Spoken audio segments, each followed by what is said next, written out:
This country means a great deal to me. This country's been through so much, and 40 years ago, this war affected every single individual here, and I wanted to understand myself. I believe that I don't know much of my son's birth parents, but I believe they would have gone through this war.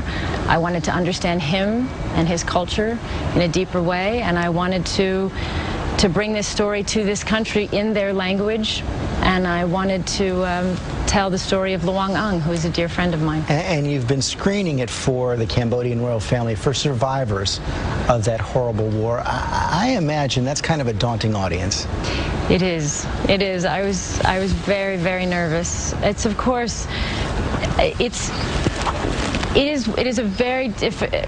an honor to be allowed to come into a country that is not your own country and to tell its history. You mentioned your son Maddox. Of course, you adopted him from Cambodia back in 2002, and he was a real partner for you on this film, wasn't he? He was. He was. I talked to Maddox about this film and about doing it, and it was him in the final hour who said that he was ready and that he wanted to understand more and he wanted to work on it, and he wanted me to make it.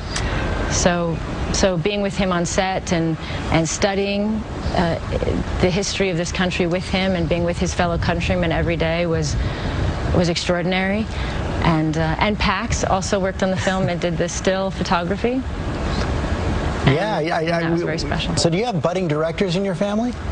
I don't know. I think they probably would rather be musicians. I don't know how they feel about film.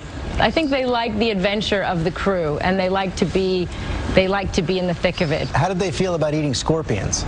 They're used to eating scorpions, well, especially Shiloh. Shiloh loves a tarantula, loves a bug.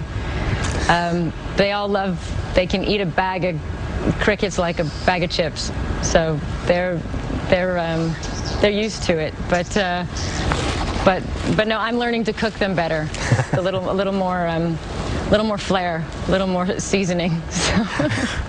Of course, we all know this has been a turbulent time for your family. You filed for divorce last September, as you said, for the health of the family. Is your family healthier now?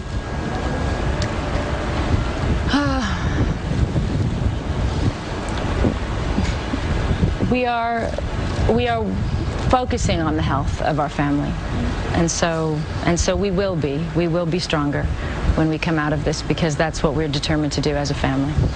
And in the past, you described Brad often as a wonderful father, of course, as part of the family. Do you still believe that? Of course, of course. We will always be a family, always. I know you've also spoken out for so long about refugee policy as well. You wrote an op-ed earlier this month saying that you wish the U.S. refugee policy would be based on facts, not fear. What did you mean by that exactly? Who are we? We are people as Americans who represent something to the world, and we have to understand who these people are we're speaking of, and we have to remain tolerant and open and base our policies on facts and civil rights and human rights. The president says he's going to have a new executive order this week. As you may know, he watches a lot of morning television. What's the most important thing you think he needs to know about what you've learned about refugees? Well, I would bring it back to my friend Luang, who is the subject of this film that I've just done, and she is a proud American citizen who has contributed, who makes our country better by her existence and her citizenship. So I think, and that is how our country was built. That is who we are. So to forget that is to forget to forget ourselves and our core. You said that this film is in some ways a thank you to Cambodia. Has that country survived and thrived, the country you see today? Absolutely, and most of all, it is because of the people.